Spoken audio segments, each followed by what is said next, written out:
الحمد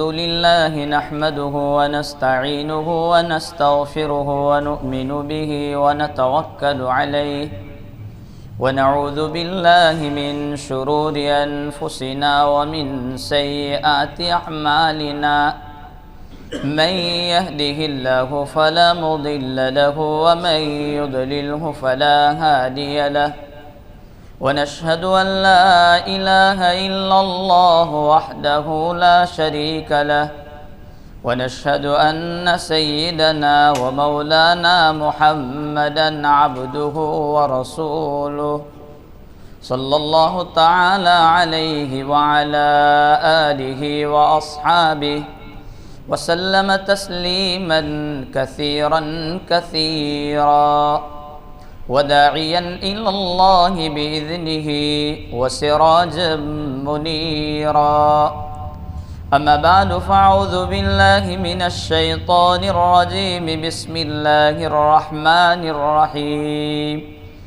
إن الله يأمر بالعدل والإحسان وإيتاء ذي القربى وينهى عن الفحشاء والمنكر والبغي يعظكم لعلكم تذكرون صدق الله مولانا العظيم قال الله تبارك وتعالى في شأن حبيبه إن الله وملائكته يصلون على النبي يا أيها الذين آمنوا صلوا عليه وسلموا تسليما اللهم صل على محمد وعلى آل محمد كما صليت على إبراهيم وعلى آل إبراهيم إنك حميد مجيد اللهم بارك على محمد وعلى آل محمد كما باركت على إبراهيم وعلى آل إبراهيم إنك حميد مجيد اللهم ترحم على محمد وعلى آل محمد كما ترحمت على إبراهيم وعلى آل إبراهيم إنك حميد مجيد اللهم تحنن على محمد وعلى آل محمد كما تحننت على إبراهيم وعلى آل إبراهيم إنك حميد مجيد اللهم سلم على محمد وعلى آل محمد كما سلمت على إبراهيم وعلى آل إبراهيم إنك حميد مجيد قابل صد تکریم معزز بزرگان محترم اور عزیز ساتھیوں، گزشتہ چند ہفتوں سے قرآن کریم کی ایک آیت کریمہ پر بات چل رہی ہے، جس آیت کریمہ میں اللہ تبارک و تعالیٰ نے 3 چیزوں کے کرنے کا حکم دیا اور 3 چیزوں سے روکا۔ ان اللہ یأمر بالعدل والاحسان، کہ وہ خدا وہ اللہ حکم کرتا ہے تم کو عدل کا، والاحسان اور احسان کا، وإیتاء ذی القربى اور رشتہ داروں کو دینے دلانے کا۔ یہ 3 چیزوں کا حکم جس پر بات ہمارے سامنے آ چکی۔ اب 3 باتوں سے رب العالمین نے روکا ہے۔ وَيَنْهَى عَنِ الْفَحْشَاءِ وَالْمُنْكَرِ وَالْبَغْيِ، کہ وہ خدا تم کو روکتا ہے بے حیائی سے، منکرات سے، ناپسندیدہ باتوں سے، والبغی اور ظلم و زیادتی سے۔ یعظکم لعلکم تذکرون، وہ تمہارا رب تمہارا خدا وہ تم کو نصیحت کرتا ہے تاکہ تم نصیحت کو یاد رکھو۔ تو 3 باتیں ہمارے سامنے آئی جس کو کرنا ہے۔ اب 3 باتیں باقی ہیں جس سے روکا گیا، بے حیائی۔ یاد رہیں اسلام کی بنیاد 2 چیزوں پر ہے، گویا اسلام کا مدار یہ 2 چیزوں پر ہے، اسی پر عمارت کو کھڑا کیا گیا ہے۔ ایک چیز ہے اللہ تبارک و تعالیٰ نے جن باتوں کو کرنے کا حکم دیا وہ کرنا، اور دوسرا پہیہ جو ہے وہ یہ کہ اللہ تبارک و تعالیٰ نے جن باتوں سے روکا ہے اس سے رک جانا۔ تو یہ 2 چیزیں ہوئی۔ کوئی بندہ اگر نیک اعمال کرتا ہے، نمازیں پڑھتا ہے، واجبات ادا کرتا ہے، روزے رکھتا ہے، حج کرتا ہے، سب کچھ کرتا ہے، لیکن ساتھ میں وہ بندہ گناہ بھی کرتا ہے، گناہ چھوڑتا بھی نہیں ہے، تو اس کی عبادتیں اس کو زیادہ اثر نہیں دکھلائے گی، فائدہ اس کو عبادتوں کا زیادہ نہیں ہوگا، اس کے ذمہ سے فرض ادا ہو جائیں گے، لیکن عبادتوں کا اثر اس کو نہیں پہنچے گا۔ نبی اکرم صلی اللہ تعالی علیہ وسلم نے اس کے بارے میں ہماری رہنمائی کی۔ حضرت نے فرمایا اتق المحارم تکن اعبد الناس، کہ تم گناہوں سے بچ جاؤ، سب سے بڑے عبادت گزار بن جاؤ گے۔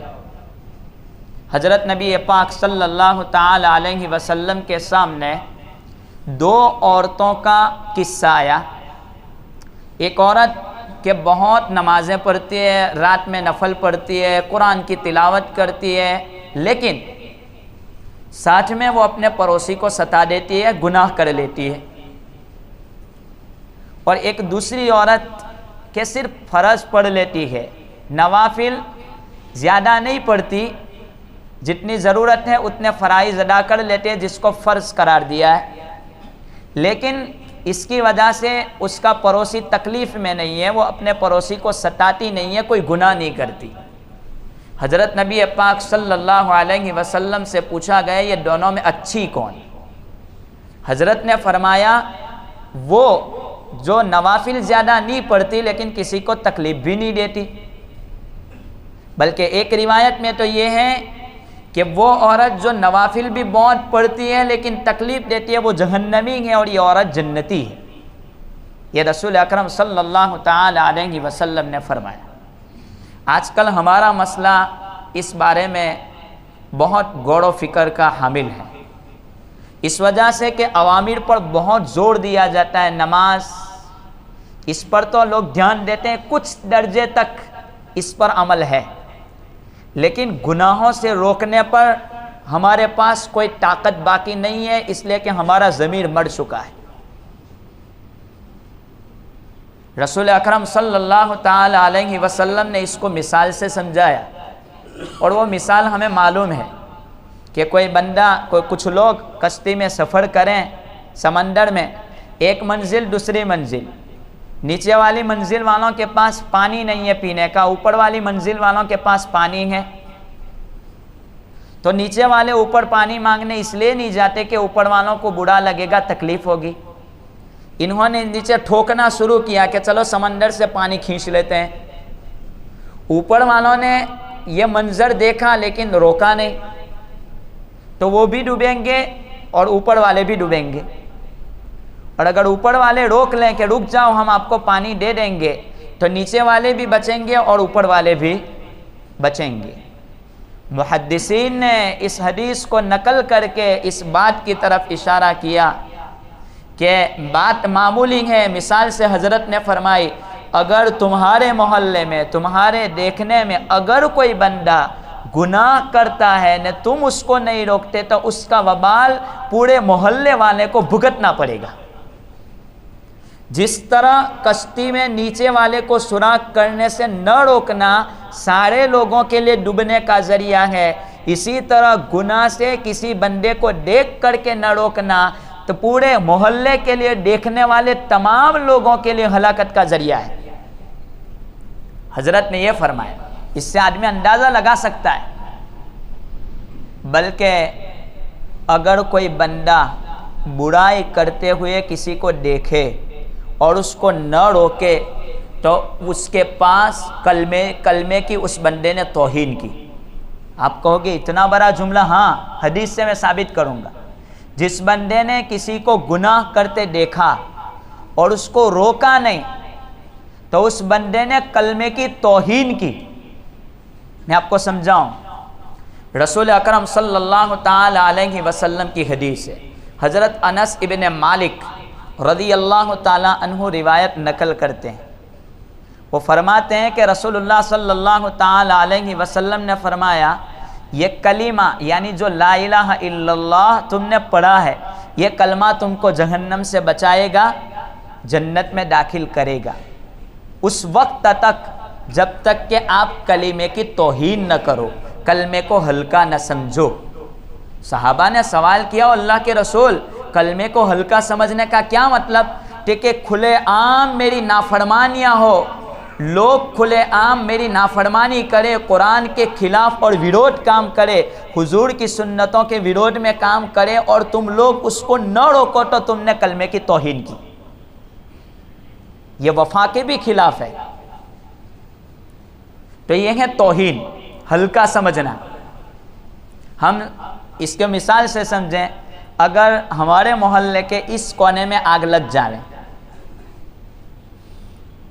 اگر اس کو ہم ہلکا سمجھیں گے تو یہ آگ پورے محلے کو لے اڑے گی، اور اگر اس کونے میں آگ لگی نے سارے محلے نے اس کی وقت کو سمجھا کہ آگ محلہ جلا دے گا، سارے لوگ اپنے گھڑوں سے پانی لے کر کے آئے، فائر بریگیڈ کو فون کیا اور اس کو مٹانے کی کوشش کی، تو گویا آپ نے آپ کو بڑا سمجھا اور اس کو بچنے کی کوشش کی۔ ہلکا سمجھے تو سب لوگ جائیں گے، اور بڑا سمجھیں گے تو کافی حد تک لوگ بچ پائیں گے۔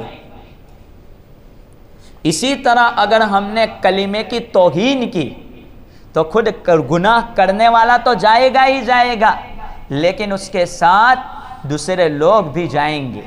یہ رسول، اور اس کو میں قرآن سے بھی ثابت کر کے دیتا ہوں۔ اللہ رب العالمین قرآن میں فرماتے ہیں لعن الذین کفروا من بنی اسرائیل علی لسان داؤد وعیسی ابن مریم ذلک بما عصوا وکانوا یعتدون کانوا لا یتناہون عن منکر فعلوہ، کہ بنی اسرائیل لوگوں کو گناہ سے نہیں روکتے تھے، تو اللہ تبارک و تعالیٰ نے ان کو بھی ہلاک کر دیا۔ بلکہ حضرت نبی کریم صلی اللہ تعالی علیہ وسلم نے ایک روایت میں بیان کیا، وہ مشہور روایت ہے کہ حضرت جبرائیل کو بھیجا کہ بستی کو جا کے پلٹ ڈالو، تو کہا اللہ کے رسول ایک تو بندہ نیک ہے اس کو تو چھوڑ دے، کہا کہ میری نافرمانی ہوتی ہے اور وہ بیٹھا ہے، اس کو بھی پلٹ دو، بعد میں دیکھا جائے گا۔ تو ہم لوگ سمجھتے ہیں کہ میں نمازی، میں سب کچھ کرتا ہوں اور اس کے بارے میں کوئی پرواہ نہیں ہوتی ہے، تو یہ اس کو سمجھنے کی ضرورت ہے۔ اور ستم تو یہ ہے کہ اگر کوئی کرتا ہے کوئی نیک کام تو کہتے ہیں یہ دوڑتا ہے وہ ڈرج، یہ انہوں کا رکھا نہیں تارے بیجونیوں فکر، یہ جملہ ہماری زبانوں سے نکلتا ہے۔ یہ وفا نہیں ہے۔ وفا کس کو کہتے ہیں؟ کلمے کی توہین کے بارے میں نے سمجھایا۔ اور وفا کس کو کہتے ہیں؟ علامہ دمیری رحمۃ اللہ علیہ نے لکھا ہے کہ آپ وفا کس کو کہیں گے۔ علامہ دمیری حیات الحیوان کے مصنف ہے، انہوں نے ایک واقعہ نقل کیا کہ وفا کس کو کہتے ہیں، میں آپ کو سمجھاؤں۔ انہوں نے کہا کہ ایک آدمی گزرا کہ اس نے دیکھا کہ بہترین قبہ بنا ہوا ہے جس میں کتے کی قبر ہے، کتا، اور بڑا بہترین قبہ اس نے بنایا ہے۔ لوگ جاتے ہیں درگاہ پر کہ اتنا اچھا کتے کو اس نے قبر میں رکھ کے اتنی بہترین درگاہ کیوں بنائی؟ تو کہا کہ جس کو اس کی تاریخ معلوم کرنا ہو، اس کا اتہاس کسی کو جاننا ہو، تو وہ اس گاؤں میں جا کر کے کسی سے پوچھ لے کہ اس کا اتہاس کیا ہے۔ تو ایک بندہ وہاں سے گزرا، چلو گاؤں میں جاتے ہیں اس کا اتہاس پوچھنے۔ تو لوگوں سے پوچھا کہ بھائی یہ درگاہ کا اتہاس کیا ہے؟ کہا کہ معلوم نہیں۔ تو وہ گھومتا ایک آدمی کے پاس پہنچا جس کی عمر 200 سال تھی۔ تو کہا اس کا اتہاس آپ کو جاننا ہے؟ آؤ میں آپ کو اس کی ہسٹری بتاتا ہوں، اس کی تاریخ بتاتا ہوں، اتہاس بتاتا ہوں۔ اتہاس اس کا یہ ہے کہ یہ کتے کا جو مالک تھا وہ مالک بڑا مالدار بندہ تھا۔ ایک مرتبہ یہ بندہ اپنے گھر سے نکلا اور اپنے خادم کو یوں کہا کہ ایک دودھ کی مٹھائی بنا، جس کو وہ بہت اچھی سمجھتا تھا اور اس کو بہت اچھی لگتی تھی۔ کہا کہ اس کو بنا کے تیار رکھ، میں آتا ہوں جا کر کے۔ اور وہ روزانہ کتے کو اپنے ساتھ لے جاتا تھا، لیکن اس وقت کتے کو ساتھ میں نہیں لے گیا، اس کو باندھ دیا کہ یہاں رہے۔ اور اس کے یہاں ایک گونگی بیٹی تھی، اور یہ تو ان لوگوں کو چھوڑ کے چلا گیا باہر بٹھا کے۔ اب وہ آیا تھوڑی دیر کے واپس، اس نے کیا کیا، بنانے والے نے دودھ کی مٹھائی بنا کر کے رکھ دی کتے کے پاس کہ یہ کتا سنبھالے گا کوئی اس کو کھا نہ لے، تو اس کو دیکھ کر رکھ کر کے چلا گیا۔ اب ایک سانپ آیا اور وہ اس مٹھائی میں گرا اور اپنا کام کر کے چلا گیا، کھانا پینا جو تھا وہ کچھ مٹھائی کھا کر کے وہ چلا گیا سانپ۔ اب یہ بندہ جب آیا واپس تو مٹھائی رکھی تھی، وہ اب اس کو بہت پسند تھی تو فوراً کھانے کے لیے اس پر ٹوٹ پڑا، تو کتے نے اس کو ہٹایا، بھونکا، بہت بھونکا کہ ہاتھ بند کر بند کر بند کر، لیکن وہ مانتا ہی نہیں ہے۔ تو پھر وہ اوپر رکھ دیا اس نے، وہ کھانے نہیں دیتا تھا وہ مٹھائی، تو کتے نے دوڑنے کی کوشش کی اور اس کو گرا دیا۔ تو مالک سمجھا کہ شاید یہ اپنے کھانے کے لیے یہ کام کرتا ہے، تو اس کو جو برتن تھا اس کے پاس جو چیز رکھی تھی تو اس کو زور سے مارا، تو کتا وہیں پر گرا۔ لیکن پھر جب کتا گر گیا تو اس مالک نے پھر جو بچا تھا اس کو کھانے کی کوشش کی، تو پھر وہ کتا آیا اور کتے نے آ کر کے وہ بچا ہوا ڈائریکٹ کھانا شروع کر دیا، کتا وہ کھانے کے بعد فوراً مر گیا۔ اب اس بات کو وہ گونگی سے پوچھتا ہے، گونگی تو بول نہیں سکتی تھی لیکن گونگی اپنے اپنے اشاروں میں کچھ سمجھا دیتی ہے کہ اس طریقے پر ایک سانپ آیا تھا، اندر گرا تھا، وہ زہر سے آپ کو بچانے کی کوشش کرتا تھا، اور آپ ہے کہ مانتے نہیں تھے تو بیچارے نے خود کھا کر کے اپنی جان دے دی اور آپ کو بچا لیا۔ یہ ہے وفا۔ تو اس نے کہا اس کتے نے میرے ساتھ وفائی کا معاملہ کیا ہے، تو وفائی کا معاملہ کیا ہے تو میں اس کو بڑے اعلیٰ مقام پر پہنچاؤں گا۔ تو اس نے قبہ بنایا، بہترین قبر بنائی اور درگاہ بنائی اور اس کو عالیشان جگہ پر رکھا۔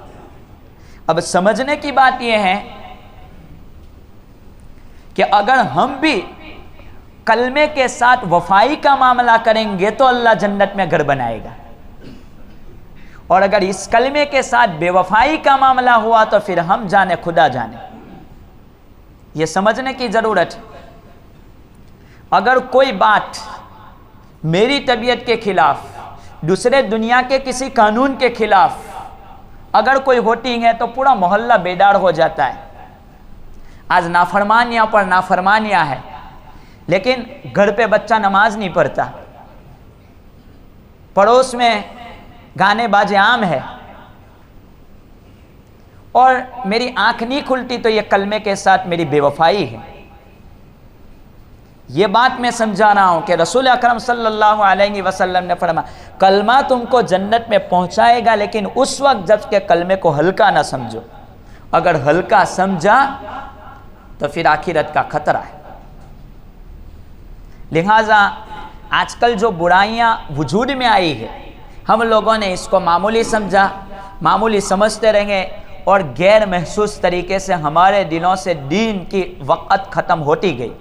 ایک زمانہ تھا کہ باپردہ عورتیں باہر نکلا کرتی تھی، اس کو لوگوں نے معمولی سمجھا تو پردہ چھوڑا، پھر تھوڑے دنوں کے بعد اس کو معمولی سمجھا تو اوڑھنی اپنے سروں سے نیچے اتری، پھر اس کو بھی معمولی سمجھا تو پھر آستینیں کم ہوئی، پھر اس کو بھی معمولی سمجھا تو وہ لباس آیا کہ جس لباس کو دیکھ کر خدا کی پناہ، پھر اس کو بھی معمولی سمجھا تو پھر وہ لڑکیاں غیروں کے حوالے ہوئی۔ تو ہم سب ذمہ دار ہیں اس معاملے کے، ہر فیلڈ اور ہر شعبے میں اس کی ضرورت ہے، اور یہ نہیں کہ اگر کوئی دین کی بات کہیں، چاہے وہ عالم ہو چاہے کوئی بھی آدمی ہو، تو اس معاملے میں ہم اسی کو غلط نہیں کہہ سکتے۔ میں قرآن کریم کی آخری بات کہہ کر کے اپنی بات پوری کر دوں۔ قرآن کریم میں ایک واقعہ نقل کیا ہے اللہ تبارک و تعالیٰ نے بلعم ابن باورا کا۔ واقعہ اصل میں یہ ہوا تھا کہ وہ حضرت موسیٰ علیہ السلام کے زمانے میں بلعم ابن باورا تھا، تو وہ مستجاب الدعوات تھا، وہ ایک ایسی بات جانتا تھا، اللہ کا ایسا نام جس سے دعا قبول ہو جاتی تھی، تو وہ جو دعا مانگے قبول۔ تو ایک مرتبہ حضرت موسیٰ علیہ السلام نے، اللہ تعالیٰ نے موسیٰ کو حکم دیا کہ آپ کو جبارین قوم جبارین کے ساتھ جانا ہے جہاد کے لیے، لڑنے کے لیے۔ تو وہ جبارین قوم ڈر گئی اور وہ آئی وہ بلعم ابن باورا کے پاس اور آ کر کے کہنے لگی وہ قوم کہ ایک بات کرو، تم موسیٰ کے لیے بد دعا کر دو۔ تو کہا کہ وہ اللہ کا نبی ہے، میں بد دعا تو کر نہیں سکتا، اگر میں بد دعا کروں گا تو میری دنیا اور آخرت دونوں جائے گا۔ کہا کہ نہیں، تو کر دے۔ پھر وہ لوگ بہت سارا تحفہ لے کر کے آئے بلعم ابن باورا کے پاس کہ لے لے۔